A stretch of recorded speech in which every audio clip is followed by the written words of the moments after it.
فرماتے ہیں حضور قطب المشائخ حضرت خواجہ عبید اللہ حیات رحمۃ اللہ تعالی آپ مبارک کی بارگاہ میں ایک بندہ حاضر ہوا تو ان سے پوچھا یہ کیا نقش بندیاں لگا رکھے ہو کہ لوگوں کو یہ قلب میں ذکر دے رہے ہو اور کہہ رہے ہو اللہ اللہ، میں مولوی ہوں، عالم ہوں، میں 50 سال تدریس کی ہے، یہ چیز میں نے کبھی دیکھی نہیں ہے۔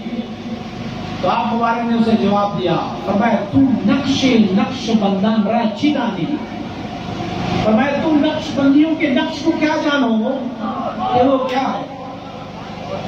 فرمایا تو نقش بندان را چی دانی، تو شکل پیکرے جان را چی دانی،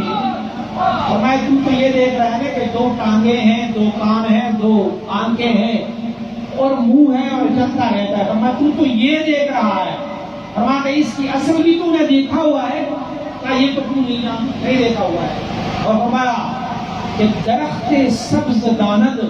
قطر باران، کچھو بھی خشکی قطر باران را چیدانی، فرمایا ہرے بھرے درخت کو بارش کی قدر ہوتی ہے، تو سوکھا ہوا لکڑی ہے، سوکھے لکڑی کو بارش کی کیا قدر دانی ہوتی ہے؟ اسے کیا ہوتا ہے، سوکھے لکڑی پر جب بارش برستی ہے تو وہ لکڑی اور بھی خراب کر جاتی ہے۔ ہوتا ہے نا، آپ لکڑی کو باہر رکھیں اور دھوپ اور بارش لگتی رہے اور بھی خراب ہوتا جائے گا،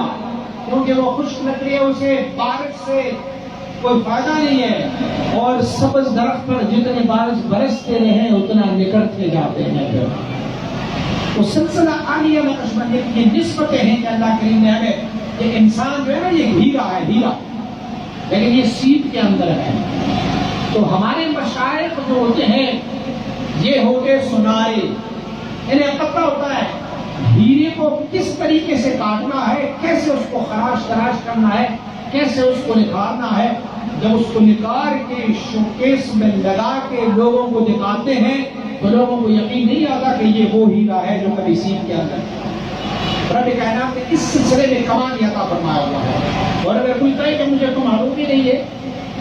مجھے کبھی محسوس ہی نہیں ہوا یہ کیسے تبدیل ہو سکتے ہیں، تو میں اسے کہتا ہوں کہ آپ کے اپنی چچا کا بیٹا بھی ہوگا کوئی، یا آپ کے ماموں بھی اس سلسلے میں آیا ہوگا، آپ کا کوئی بھائی بھی اس سلسلے میں آیا ہوگا،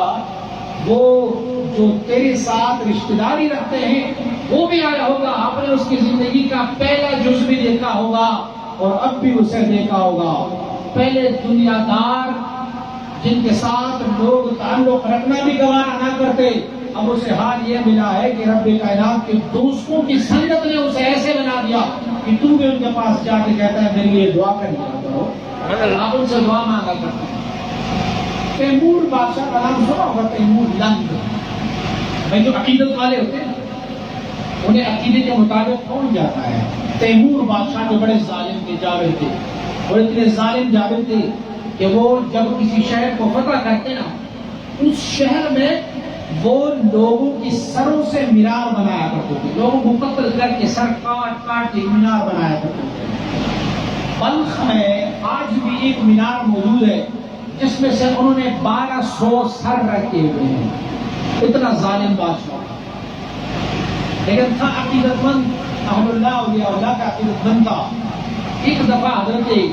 شاہ نقشبند رحمۃ اللہ علیہ کے خانقاہ کے سامنے سے گزر رہے تھے، اپنے بادشاہی طور طریقے سے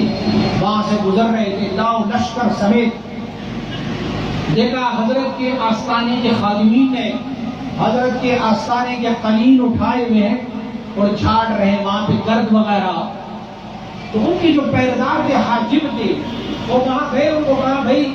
روکو، بادشاہ سلامت یہاں سے گزر رہا ہے، دودھ مت اڑا، یہاں سے بادشاہ گزر رہا ہے۔